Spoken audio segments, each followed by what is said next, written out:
This news update is brought to you by... Say hello to Shanta. Shanta is an entertainer, but she also loves to be entertained, which is why she has Flo TV brought to her through Flo's 100% fiber to the home network. It's great for busy Shanta because she can control the time she watches her favorite shows, play back from the start in case she missed it, or even record with cloud video recording. And with her Flo services bundle, enjoys much more for much less. Visit any Flo retail outlet, call 1-800-804-2994, or visit discoverflow.co to find out more. One-of-a-kind connection. This is how we flow. This is your Barbados Today evening update for Thursday, June 2nd. Thanks for joining us. I am Fernella Wedderburn. Tourism officials today announced that 2016 is on course to match or even surpass last year's arrival figures. Chairman of the Caribbean Tourism Organization, Tourism Minister Richard Seeley, told a news conference that 28.7 million visitors came to the region last year, and this year's statistics are just as positive. 2016 is also trending to be an increase over 2015. In fact, the first quarter, we are about 7% up.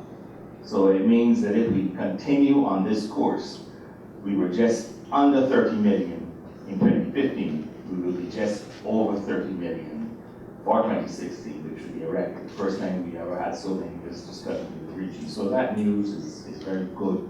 It's very encouraging. Seeley, who delivered the good news at Caribbean Week in New York, says the bumper increase arrivals should encourage regional tourism officials to improve their product offerings. We recognize that having got the visitors into the region, we have to make sure if we're going to have maximum impact on our economies, that there are things for them to do.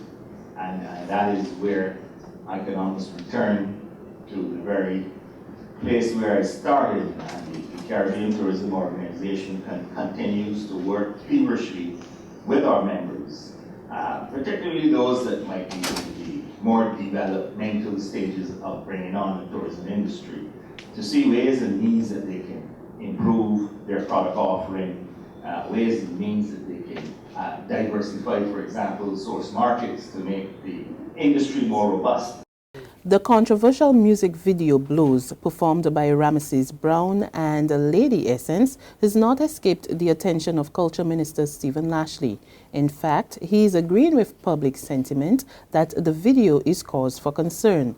In a statement, he says while an artist has the right to freely express himself and depict generally unacceptable or lewd behaviors in their music videos or songs, the public's response should not be ignored. He stressed that artists need to acknowledge that they are role models in society and must therefore be responsible. Lashley added that the reaction of the video not only provides an opportunity for discussion of what society will accept, but also reveals the impact of music and music videos on the wider public. Yet another warning to Barbados to be alert this hurricane season. It's coming from Executive Director of the Caribbean Disaster Management Agency, Ronald Jackson, who says predictions for a below average to normal season is no reason for the public to let down its guard. We had a forecast of a below normal season. We saw where the hurricane season really created some impact on some of our participating states within the Caribbean context, and reminds us that it matters not the numbers of events predicted for the season, but it takes just one to really cause a significant damage in a Caribbean environment where we are in fact struggling to ensure that we can maintain our efforts for prosperity within our respective member states, and we should not lose sight of that. Jackson was speaking to reporters at a news conference at the Bridgetown headquarters of the Caribbean Media Corporation.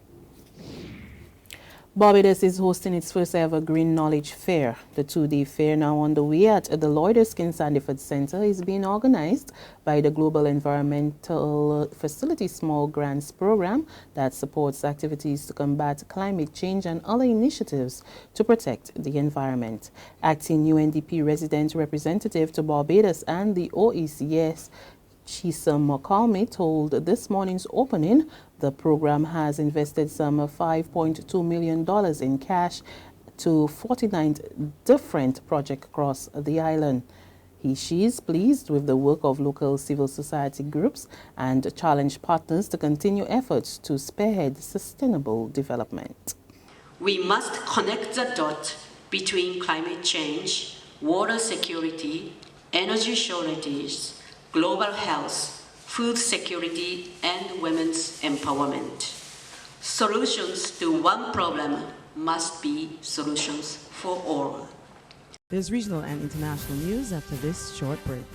Secure your future, be financially strong. Since 1983, we have been there for you. A smart range of products, great tax benefits.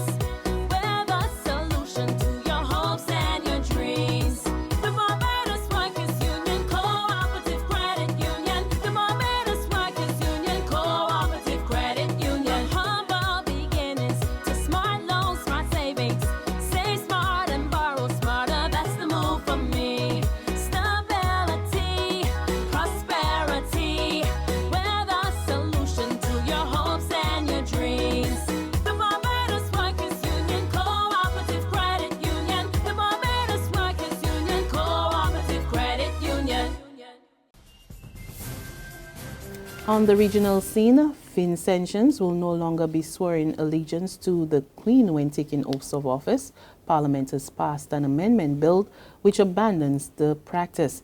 Instead of promising to bear allegiance to the Queen and her heirs and successors, officials will instead swear to be faithful and bear true allegiance to St. Vincent and the Grenadines in their oath of allegiance, and to well and truly serve the people of St. Vincent and the Grenadines in the oath of execution of office. Prime Minister Dr. Ralph Gonsalves says it's not any disrespect to Queen Elizabeth II, the country's ceremonial head of state. He explains that the oath is more consistent with the sensibilities of the people of St. Vincent and the Grenadines, even though they may still wish to acknowledge Her Majesty. On the world scene, torrential rains have left large sections of France underwater. Officials report that more than 25,000 people have been left without power, while about 3,000 have been evacuated from the town centre. More details now in this report from the BBC. This was the only way out for some who found they were surrounded by surging torrents. Heavy rain forced the river right through this town in Bavaria. Residents headed upstairs to escape the water. Then they wait to be rescued, by boat if not by air. By night they were assessing the damage and the loss of life. 4 people drowned in their homes here, close to the Austrian border. There must have been flash floods where people had no chance to get out in time. Those on the first floor were lucky and got out, while unfortunately others didn't make it. Parts of France have seen the same sorts of problems. This is the region south of Paris. An 86-year-old woman died when water rushed through her home. These houses have all been evacuated, says the fireman. It's only just possible to make out the murky shape of a car completely underwater. It's a challenge because those places will need drinking water, food. It's all difficult, but there's a true sense of solidarity. But we have to remain careful. So while thousands have been put into boats and moved, in the French capital, trips on the River Seine were cancelled and people were warned to stay away. In just over a week, this country hosts the European Football Championships. There's clearing up to do, and there's more rain to come. And that's news, but for the very latest, visit our website, www.barbadostoday.bb. Also, subscribe to our e-paper, email updates, and like us on Facebook. We're also on Izumi Media and bus terminals or screenplay at supermarkets and gas stations near you, as well as Channel 99 on Flo TV and Mix 96.9 FM. I'm Fernella Wedderburn.